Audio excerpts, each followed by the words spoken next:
आज उत्तम संयम धर्म की चर्चा करना है। संयम धर्म की क्या बात करें जिसके लिए पूजन में ये लिखा हो कि जिस बिना नहीं जिन राज सीधे तूर लो जग कीच में एक घड़ी मत बिसरो करो यह आयुज में मुख बीच में। इस संयम के बिना जिनेर में भगवान तीर्थंकर परमात्मा को भी मोक्ष नहीं मिलता। फिर कितने ही बड़े हो गए हों, चक्रवर्ती हो गए हों, लेकिन उन्हें सब छोड़कर नग्न दिगंबर दीक्षा लेनी पड़ेगी, संयम धारण करना पड़ेगा, तभी उन्हें केवल ज्ञान की और मोक्ष की प्राप्ति होगी। तो जिस बिना नहीं जिन राज सीधे, जिन राज माने तीर्थंकर, और तूर लो जग कीच में, तू माने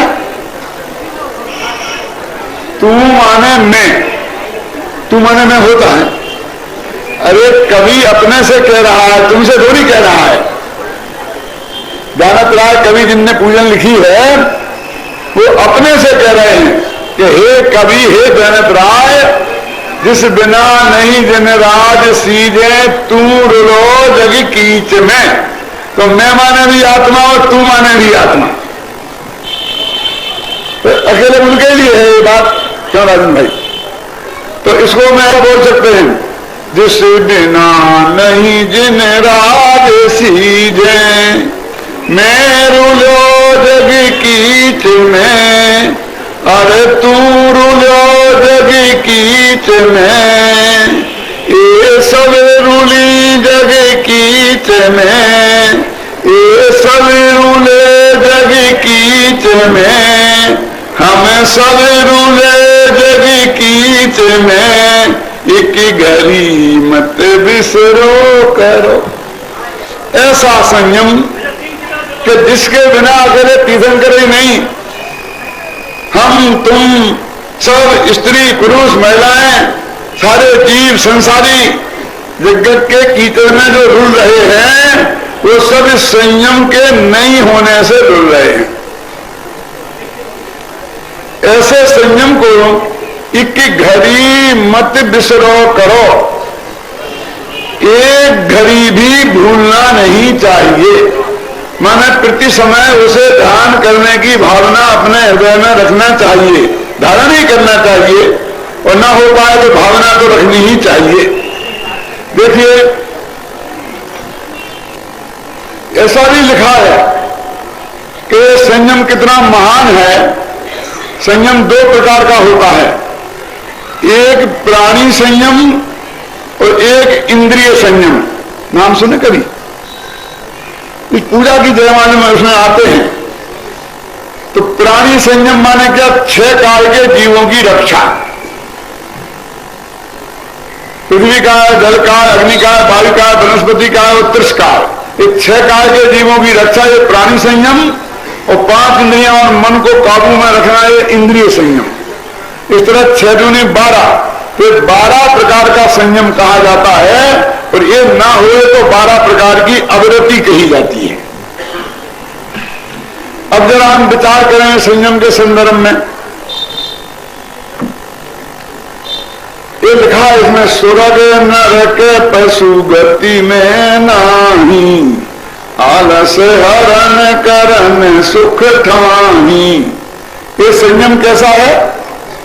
स्वर्गों में नहीं है, नरकों में नहीं है, और पशु गति में भी नहीं है। संपूर्ण संयम, सकल संयम, देह संयम है।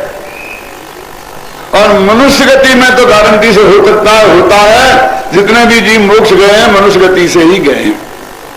जरा सोचो, 6 काल के जीवों की रक्षा और 5 इंद्रियों मन को काबू में रखने की बात का यदि नाम संयम है, जैसा कि इसमें लिखा है पूजन में ही, तो इसके लिए देवता क्यों तरसेंगे?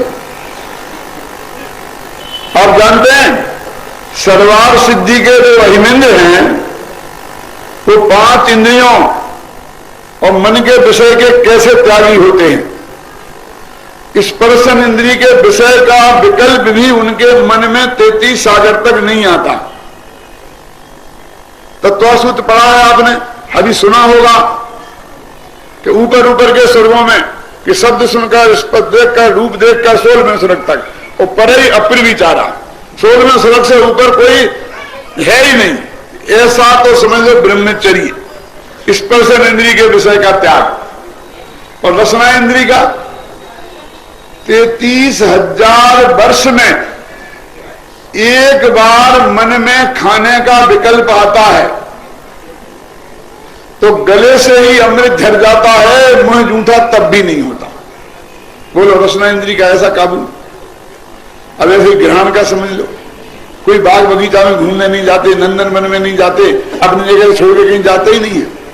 चक्षु इंद्रिय का इतना विषय का त्याग के सिनेमा देखना तो बहुत दूर की बात, तीर्थंकरों के पंच कल्याणकों में भी नहीं आते। वो भी इंद्रिय विषय है चक्षु इंद्रिय का। जैसे आप बहुत बड़ा धर्म मान के बैठे हो, सर्वासिद्धि के आनंद क्यों नहीं आते? आ सकते हैं ना। जन्म कल्याणक में, वो गर्भ कल्याणक में लोकांतिक देव क्यों नहीं आते? वे ब्रह्मचारी हैं इसलिए नहीं आते हैं ना। और यह सब ब्रह्मचारी जन्म कल्याणक और गर्भ कल्याणक में खूब नाचने लग गए हैं। शांति सागर जी महाराज थे यहां दिल्ली के आसपास, उनके साथ हमने 25 पंच कल्याणक किए। तो जब तक दीक्षा कल्याणक का प्रसंग नहीं आता था वो हमारे किसी कार्यक्रम में नहीं आते थे, वहीं रहते थे, एक टाइम प्रवचन करते थे, लेकिन पंच कल्याणक के किसी कार्यक्रम में शामिल नहीं होते थे। वो कहते थे राग रंग में हमारा क्या काम।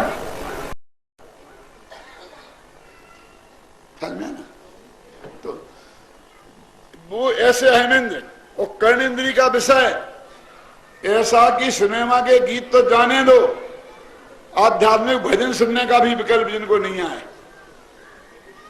ऐसे 5 इंद्रियों के त्यागी विषय के, और मन 24 घंटा 12 महीना तत्व चर्चा में ही लगा रहता है।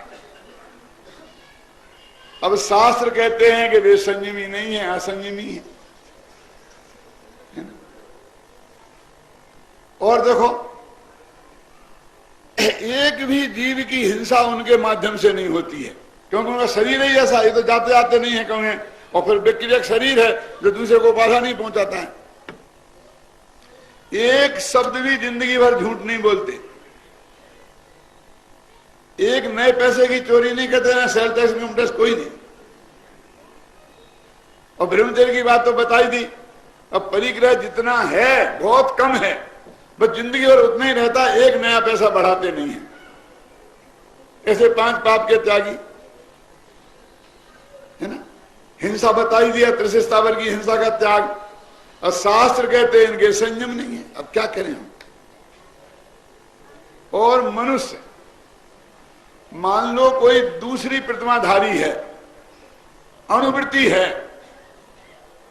तो कहते उसके संयम है। अब वो अनुवृत्ति की कैसी पोजीशन होगी? स्पर्श इंद्रिय का विषय, वो परस्त्री का त्यागी होगा, स्वस्त्री तो होगी ना, शादी भी करेगा, बाल बच्चे भी होंगे, सब होगा ना, अनुवृत्ति है ना।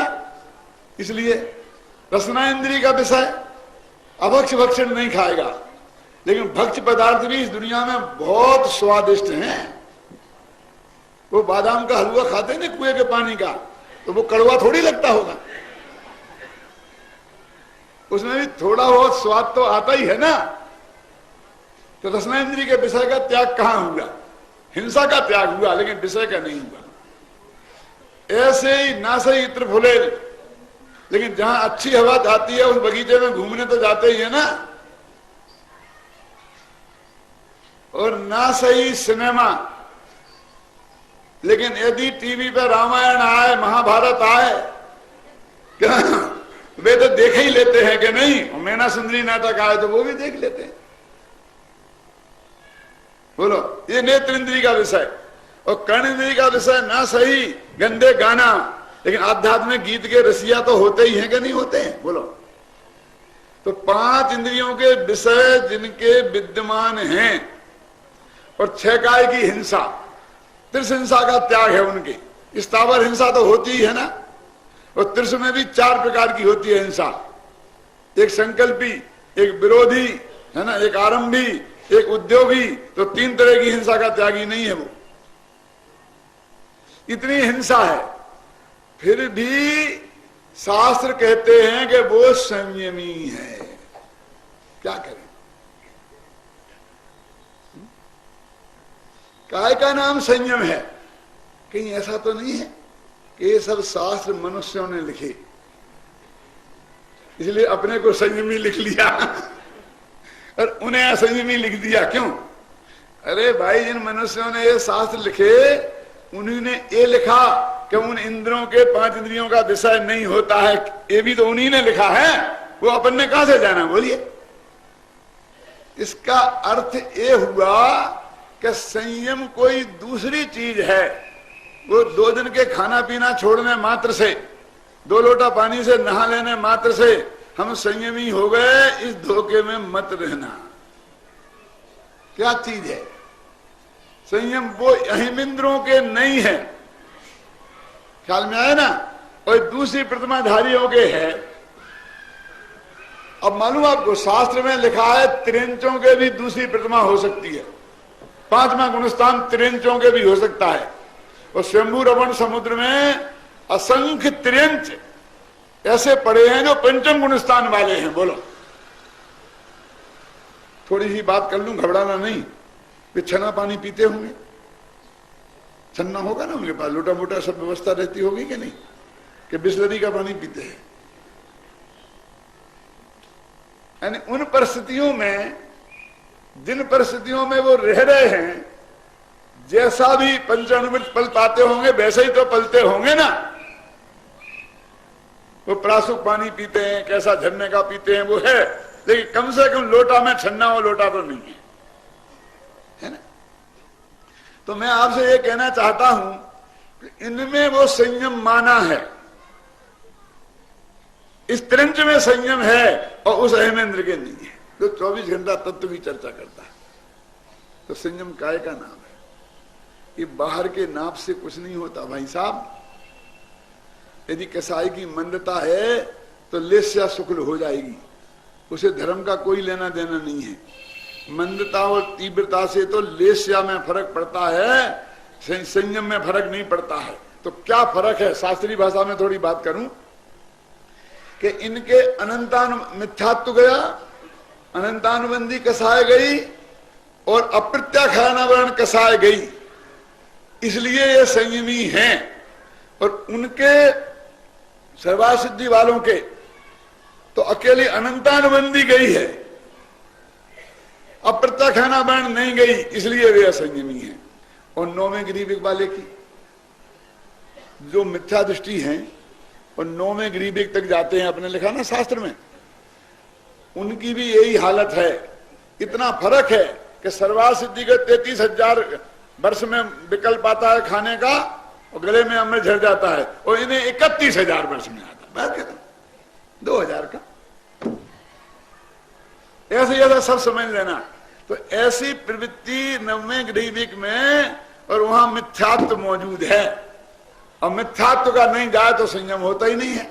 धबला में लिखा है, अब छड़ाला में लिखा है, सम्यक ज्ञानी होए बहुर दृढ़ चारित्र लीजिए। सम्यक ज्ञानी होकर और फिर बाद में हमें दृढ़ चारित्र पहनना चाहिए।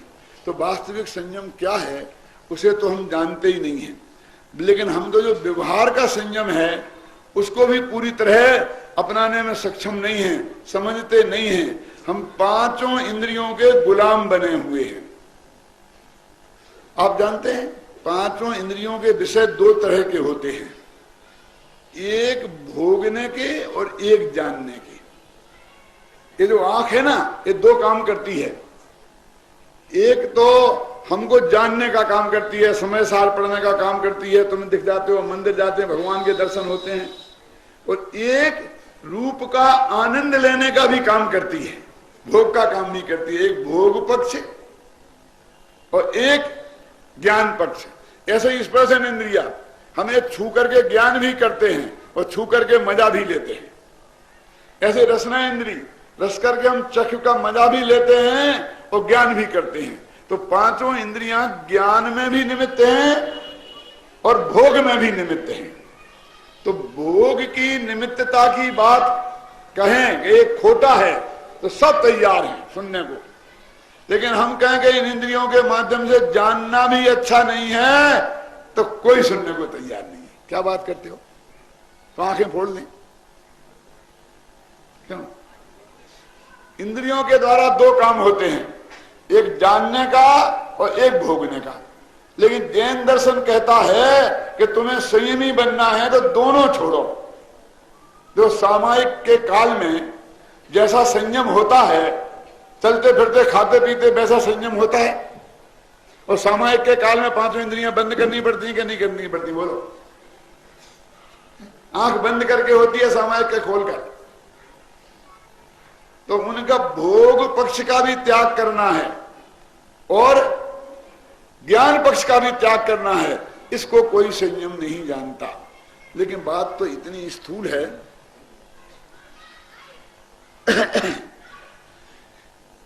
कि एक आदमी को प्यास लगी है तो उसके लिए एक गिलास पानी चाहिए। शरीर की मांग क्या है? एक गिलास पानी, ठंडा या गर्म कैसा ही मिल जाए, प्यास बुझ जाएगी। बस एक गिलास पानी चाहिए। लेकिन ये जो ठंडे की मांग है वो किसकी है?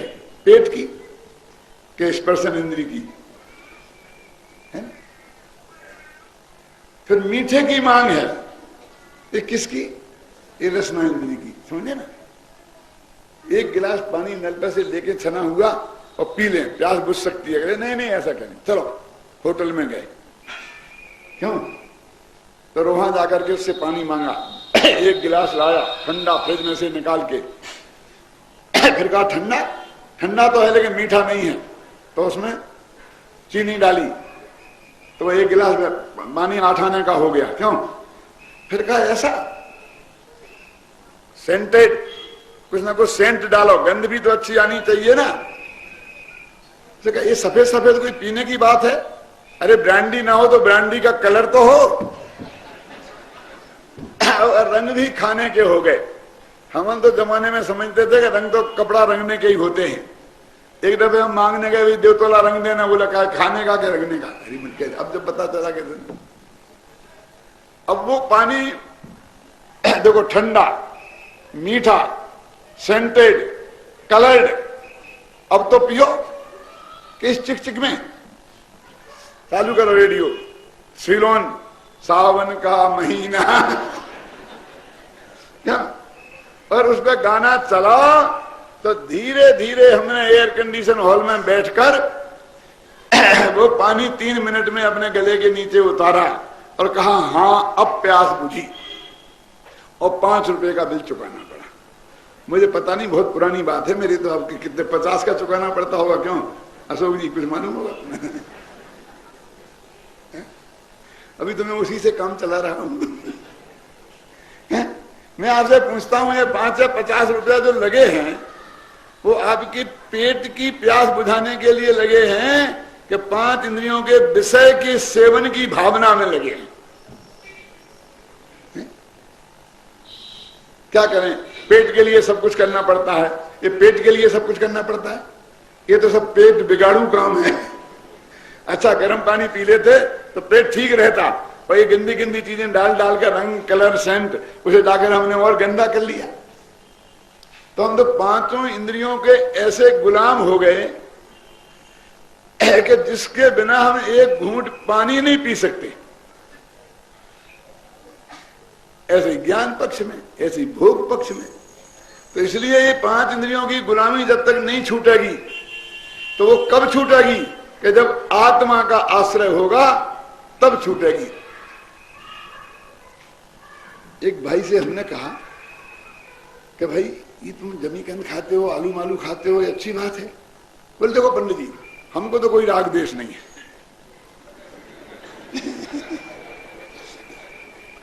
हमें तुम्हारा जैसा नहीं है, हमें कोई राग देश नहीं है। हम तो जो मिल जाता है और जब मिल जाता है वो खा लेते हैं। मैंने कहा तुम्हारा मुख तो लेटर बॉक्स जैसा है। लेटर बॉक्स समझते हैं? डाक खाने में और लेटर बॉक्स में क्या फर्क है मनोहर लाल जी? जो सुबह 10 बजे खुले और शाम के 5 बजे बंद हो जाए वो डाक खाना। जो 24 घंटा खुला रहे, मोबाइल खड़ा रहे, उसका नाम लेटर बॉक्स। जो भी आओ डालो, जब डालो, दिन को डालो, रात को डालो, भक्ष डालो, अभक्ष डालो। एक दफे तो कोई ना खूंट पटी चिट्ठी डालो, हल्दी छिड़की चिट्ठी डालो। एक दफे तो एक सपेरा सांप डाल गया, उसने मना नहीं किया। ऐसा हमारा मुंह तो 24 घंटा खुला है। दिन को डालो, रात को डालो, सुबह डालो, शाम को डालो, भक्ष डालो, अभक्ष डालो, कि हमें तो कोई राग द्वेष नहीं है। क्यों? फिर आलू तो शाकों का राजा है। मैंने कहा अच्छा राजा है क्या? हाँ, तुम्हें राजा को क्यों खाते हो, प्रजा को खाओ ना।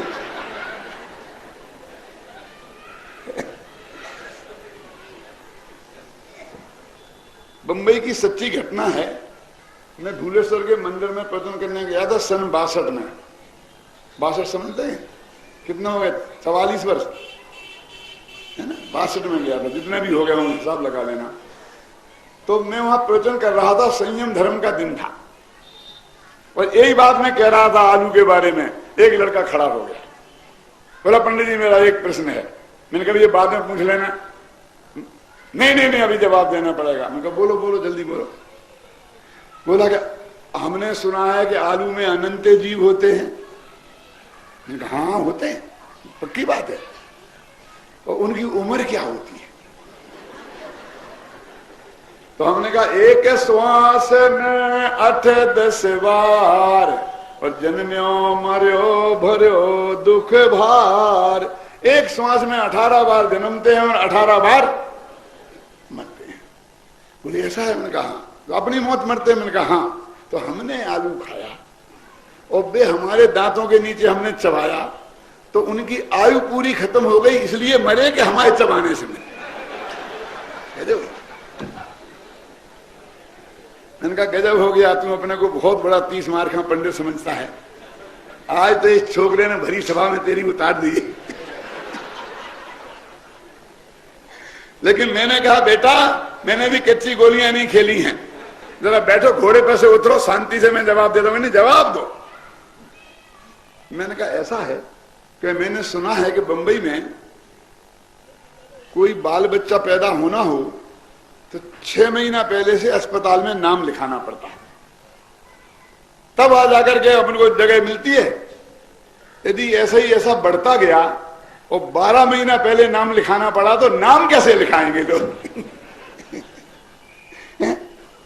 तुम्हारी तीसरी मंजिल खाली है बिल्कुल, तुम उसमें एक जच्चा खाना खोल दो तो सारे मोहल्ले के बच्चे वहां हो जाएं। क्या बकते हो? मैं कहा नहीं नहीं, नाजायज बच्चे पैदा वहां नहीं होंगे, जो वहां कायदे शादी हुई होगी बिल्कुल वो बच्चे पैदा होंगे।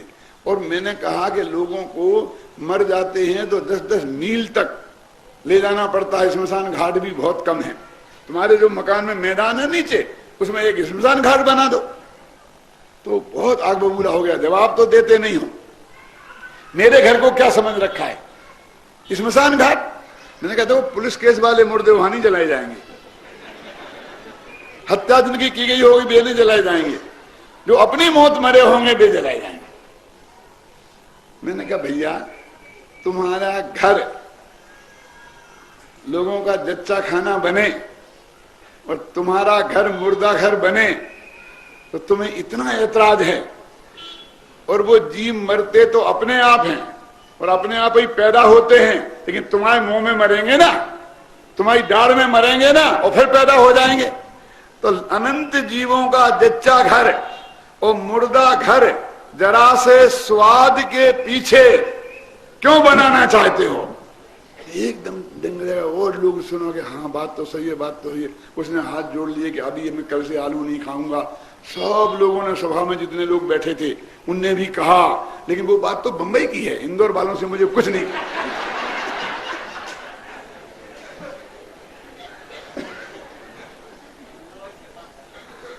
मेरी उस दिन की सफलता से मैंने फिर इस उदाहरण को सैकड़ों जगह प्रयोग किया और बहुत सफलता मिली मेरे को। ये भिंड है ना, भिंड, तो सम्मेद शिखर में मैं प्रवचन कर रहा था, वहां ये मैंने उदाहरण दिया होगा। फिर हमारा भिंड में हुआ शिविर, तो एक महिला और पुरुष आए और मेरे पैर पड़ने लग गए। ये क्यों पंडित जी, क्या बात है? नहीं साहब, हम हमारे बेटा और बहू की शादी उसी साल हुई थी और वे हनीमून के नाम पे सम्मेद शिखर गए थे, और तुम्हारा प्रवचन वहां सुना तो जी आलू जमीकन छोड़ के आ गए थे।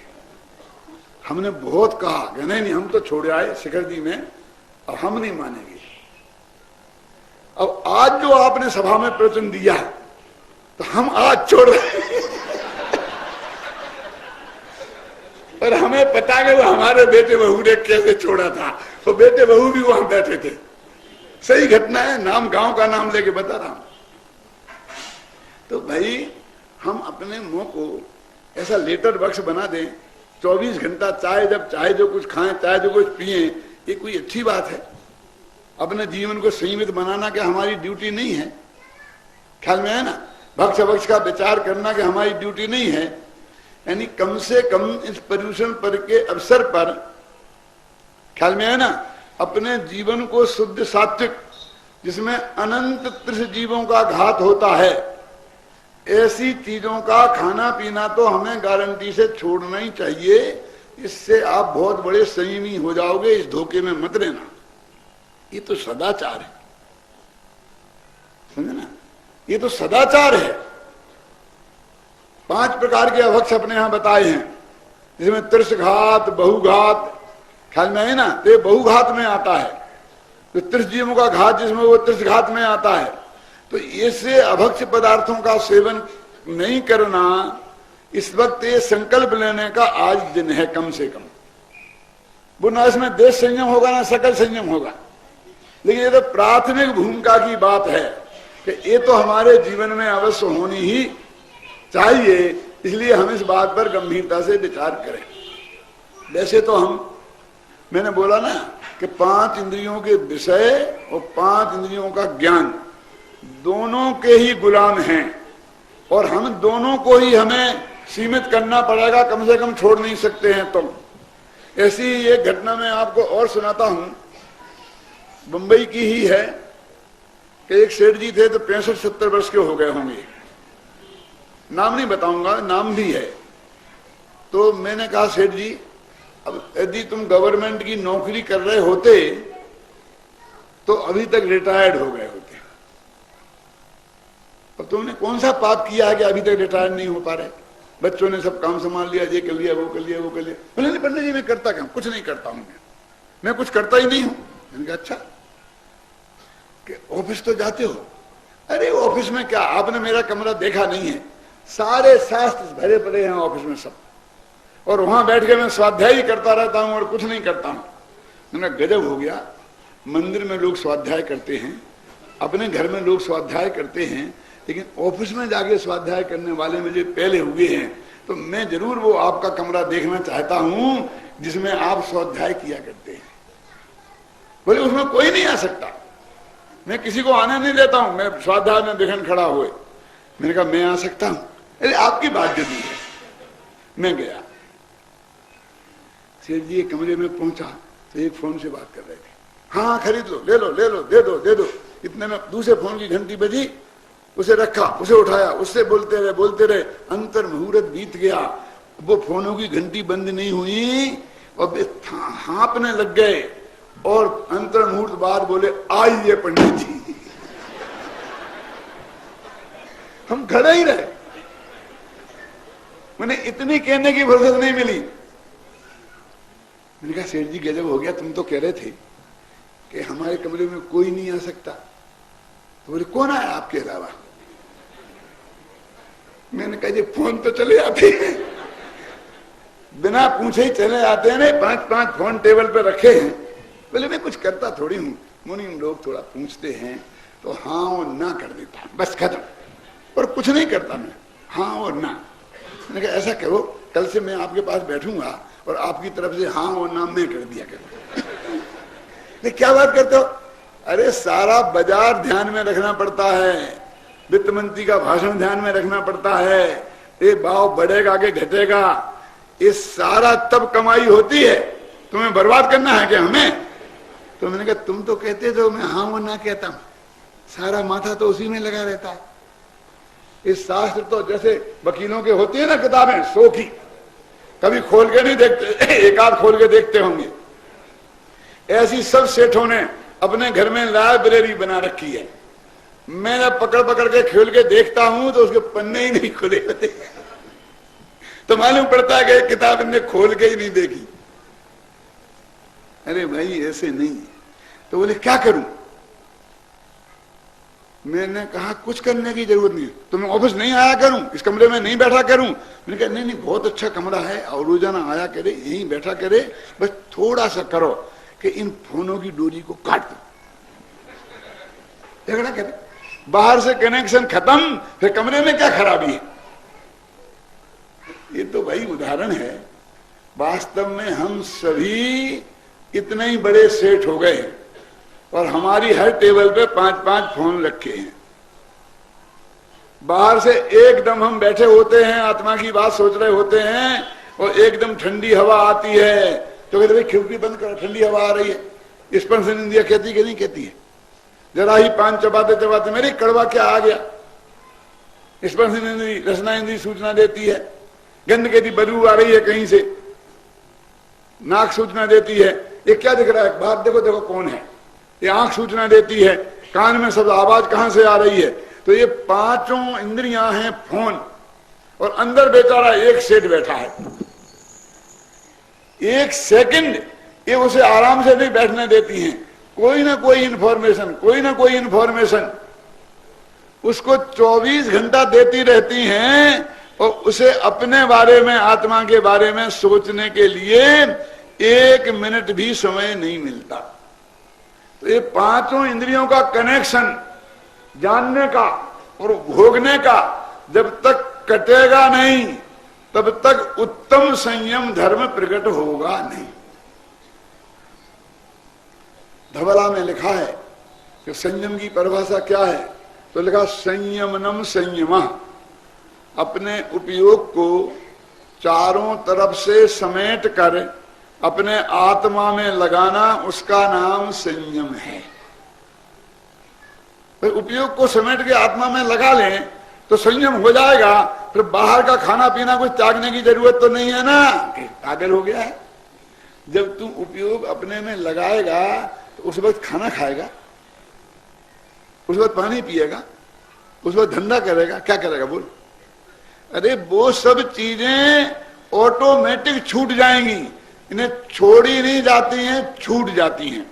अपने बेटे की आदत खराब है, सिनेमा जाता है, जुआ खेलता है, दोस्तों के साथ जाता है, न मालूम कहां कहां जाता है, तो क्या उपाय है उसे सुधारने का?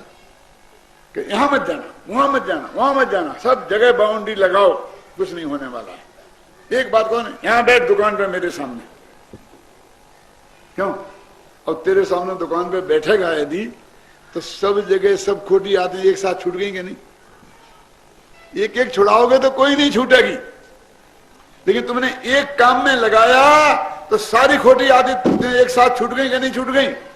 ऐसे ही आत्मा में उपयोग लगाया तो 5 इंद्रियों के विषय, 6 काय की जीवों की रक्षा, ये तो ऑटोमेटिक सहज भाव से हो ही जाती है, हो ही जाएगी, जिसकी जो भूमिका है।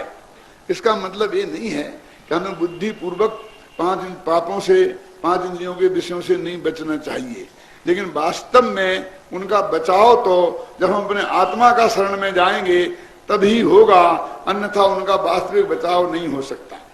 वैसे तो शास्त्र में ये लिखा है, देखो कि पहले सम्य दर्शन होता है, फिर देश संयम होता है, फिर सकल संयम होता है, ख्याल में आई ना? तो क्रम ये है। अब हम संयम को प्राप्त करने के लिए सम्मा दर्शन की और मिथ्या दर्शन की तो बात ही नहीं करते हैं।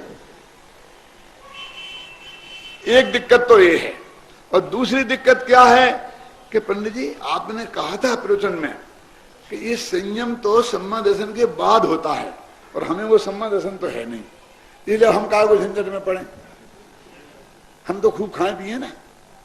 अरे भाई, दो चीजें बिल्कुल अलग अलग हैं, एक संयम और एक सदाचार। सदाचार सम्यक दर्शन के पहले होता है और संयम सम्यक दर्शन के बाद होता है। सदाचार के बिना सम्यक दर्शन नहीं और सम्यक दर्शन के बिना संयम नहीं। अभी हमारी प्रॉब्लम क्या है कि जो सदाचार है ना, अष्टमूल गुणों का धारण, 7 व्यसनों का त्याग, स्थूल रूप से 5 पापों का त्याग, ये जो सदाचार है हमारे जीवन का, उसको हमने संयम मान लिया है। ख्याल में है ना? उसको कोई पालता तो उसे हम संयमी कहने लग गए, और हम नहीं पाल पाए तो संयम नहीं। वो तो सदाचार है। देखो कितनी बात है। आप जानते हो अन्याय और अनीति में क्या फर्क है मनोहर लाल जी? अन्याय और अनीति और मिथ्यात्व, इन 3 का त्यागी सम्यक दृष्टि होता है। मिथ्यात्व की चर्चा तो अपन रोजाना करते हैं, फिर कभी करेंगे। अन्याय और अनीति के बारे में सोचो। बहुत सरल परिभाषा देता हूं मैं कि जिस काम से आपको गवर्नमेंट रोके और नहीं रोको तो जेल में डाले, जुर्माना करे, उन सबको अन्याय बोलते हैं। आपने सुना नहीं होगा कभी। अभी क्यों, मैं अभी बताऊंगा। और लेकिन जिस काम को सरकार तो ना रोके लेकिन समाज रोके तो उस काम को बोलते हैं अनैतिक काम। अनैतिक कामों से समाज रोकती है और अन्याय के कामों से गवर्नमेंट रोकती है। देखो, आप किसी को मारोगे पीटोगे तो पुलिस पकड़ेगी, है ना? दूसरे की चोरी करोगे तो पुलिस पकड़ेगी।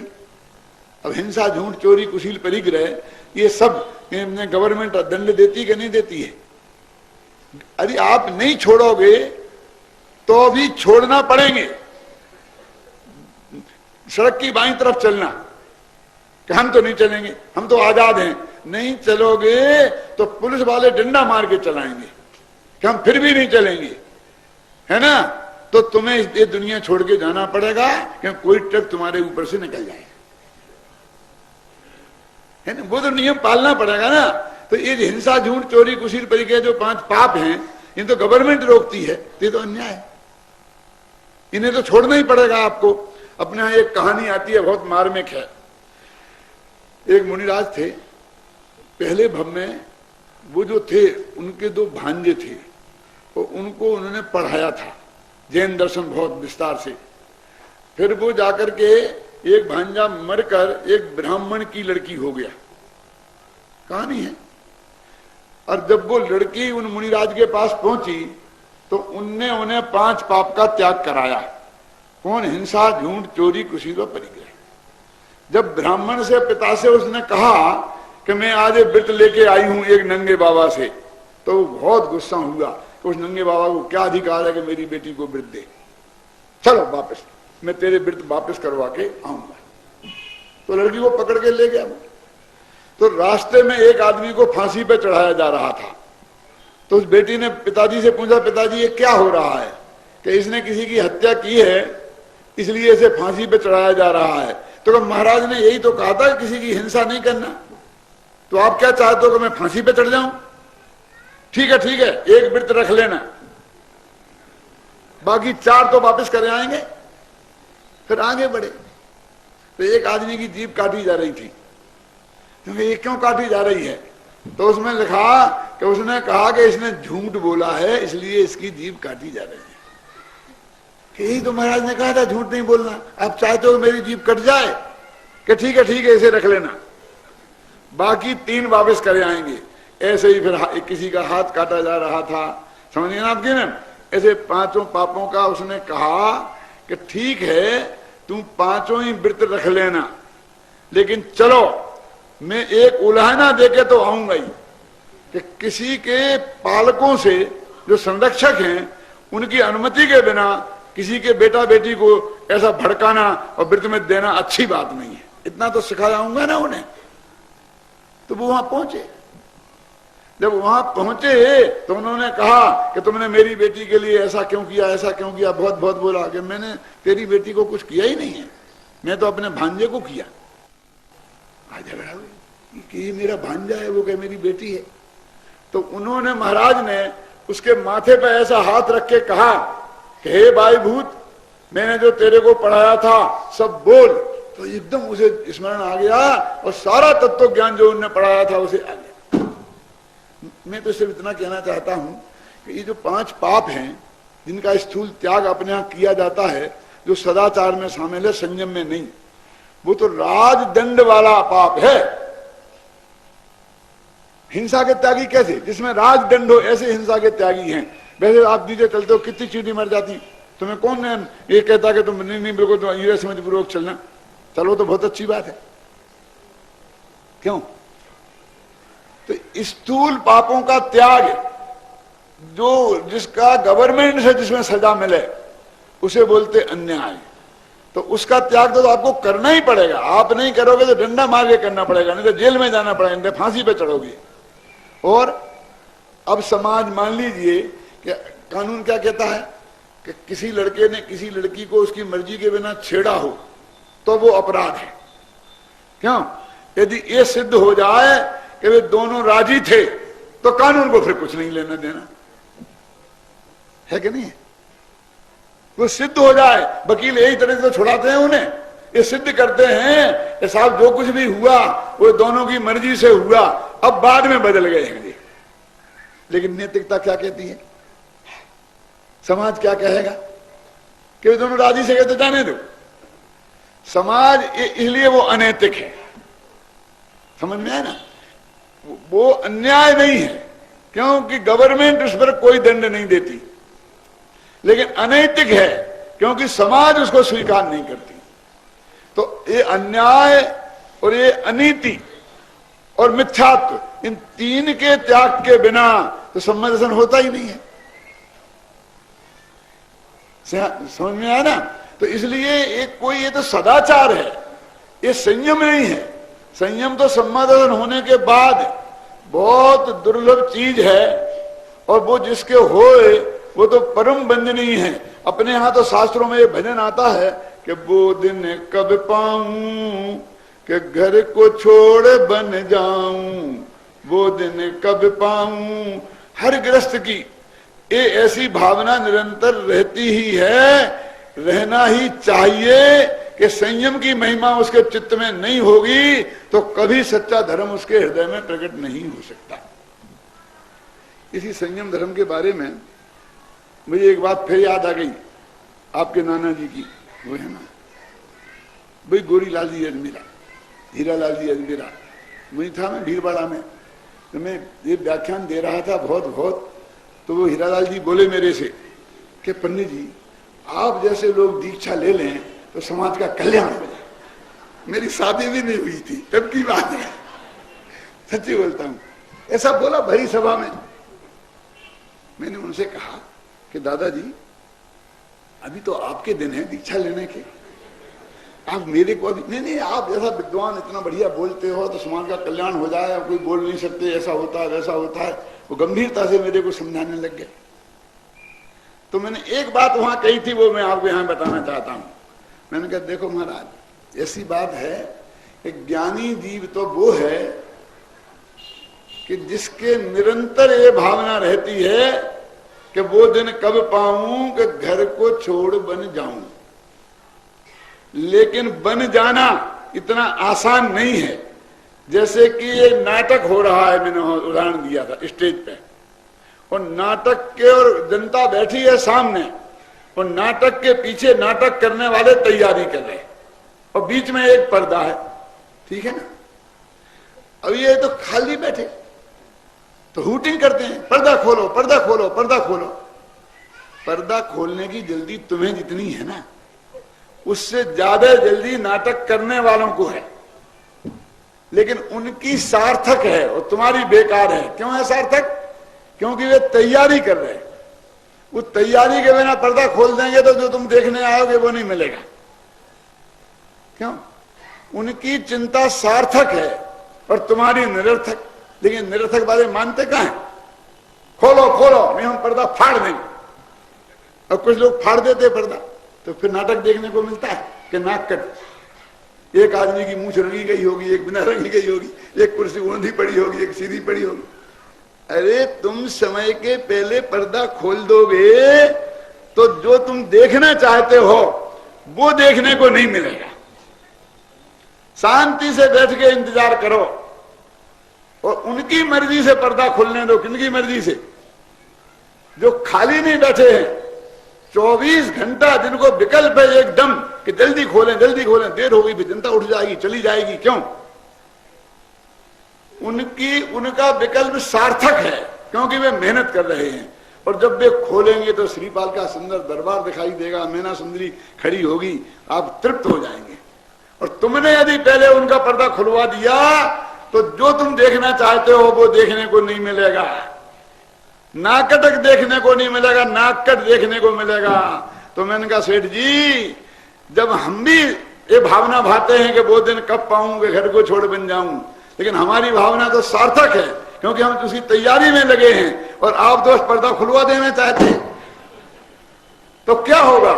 जैसा आपको इस जगत में देखने को आज मिल रहा है वैसा एक और पूरी तैयारी के बिना। देखो, संयम की भावना निरंतर होना और तैयारी के बिना संयम धारण नहीं किया जा सकता। क्यों नहीं किया जा सकता? कि उससे अकेले अपन नहीं, धर्म भी बदनाम होता है। अपना संबंध नहीं है अकेला। गृहस्थी में तो आप अकेले हैं, जो भी पुण्य पाप होगा आपके माथे है। घर के अंदर बंद करके आप करोगे तो नरक निगोद जाओगे, तो आपके पाप का फल आप है। और आप धर्म ध्यान करोगे, स्वाध्याय करोगे तो आप मोक्ष जाओगे, उसका फल समाज को नहीं भोगना पड़ेगा। क्यों? और एक दफे हमने ऐसा कर दिया तो उससे जो भी गलतियां हमारे जीवन में होंगी उससे धर्म बदनाम होगा, समाज बदनाम होगा, कितनी कितनी मार्ग मर्यादा खत्म हो जाएगी। इसलिए भाई संयम धारण करना की भावना निरंतर होनी चाहिए, लेकिन पूरी तैयारी के बिना, ख्याल में है ना, वो धारण नहीं कर सकता है। देखो, युद्ध के मैदान में जब लड़ाई होती है ना तो बहुत सैनिकों की जरूरत पड़ती है। सुनना जरूर, बस 2 मिनट में खत्म करता हूं, घबराओ नहीं। सैनिकों की जरूरत पड़ती है तो गांव-गांव से भर्ती करने को प्रेरणा देती है। हर घर में से एक आदमी, 2 हुआ था ना सन 47 के पहले जब लड़ाई हुई थी ना जर्मनी हिटलर से, तो हर घर का एक आदमी सेना में भर्ती करो, ये करो वो करो, बहुत। तो वो मार मार के पूरा पटा के समझा करके लाते हैं, वहां से पकड़ करके सेना में भर्ती होने के लिए। वे मना करते हैं तो भी वो क्या होता था कि मजिस्ट्रेट के सामने वो हाँ करे कि मैं अपनी राजी से आ रहा हूं तभी भर्ती लिया जाएगा। पुलिस वाले पकड़ के लाते थे। मजिस्ट्रेट के सामने वो कहते थे साहब मैं तो नहीं जाना चाहता हूं, जबरदस्ती पकड़ के लाए। तो मजिस्ट्रेट कहता था जाओ जरा इनको समझाओ और पुलिस जाकर फिर पिटाई करती कि देख जाकर के कह देना। वो वहां आता, वो समझता, तो कहता साहब इन्हें मैं पिटाई करी और कहता कह देना। तो वो मजिस्ट्रेट कहता जाओ और थोड़ा समझा के लाओ।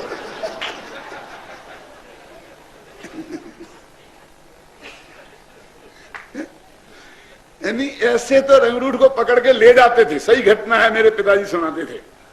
और जब वहां जाते थे तो बड़े बड़े ऑफिसर उनकी जांच करते थे। वो जांच करने में बैठते, फिट नहीं होते थे तो आधे से ज्यादा को रिजेक्ट कर देते थे। तुम तो हमें पकड़ के लाए हो, हम आए हैं क्या अपने मर्जी से, अब तुम हमें रिजेक्ट कर रहे हो? कि भैया उनका काम पकड़ने का ही है और हमारा काम रिजेक्ट करने का है। ऐसे हिजड़ों को थोड़ी हमें भर्ती करना है। वहां सैनिक की योग्यता तो चाहिए ना। तो संयम की प्रेरणा तो दी जाएगी कि मिलिट्री में भर्ती हो, लेकिन भर्ती जब किया जाएगा तो पूरी जांच करके किया जाएगा, क्योंकि युद्ध के मैदान में जाकर उसे लड़ना है।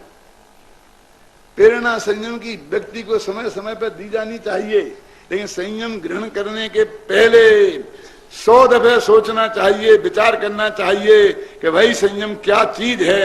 जब तक उसकी मजबूती नहीं आए तो वो धारण कर लेगा तो ना उसका कल्याण होगा ना समाज का। और सच्चा संयम आएगा तो निश्चित रूप से उसका और समाज का दोनों का कल्याण होगा। इसलिए संयम के बिना किसी को मोक्ष नहीं होता है। इसलिए हमें संयम की भावना निरंतर अपने मन में भाना चाहिए और जीवन में धारण करना।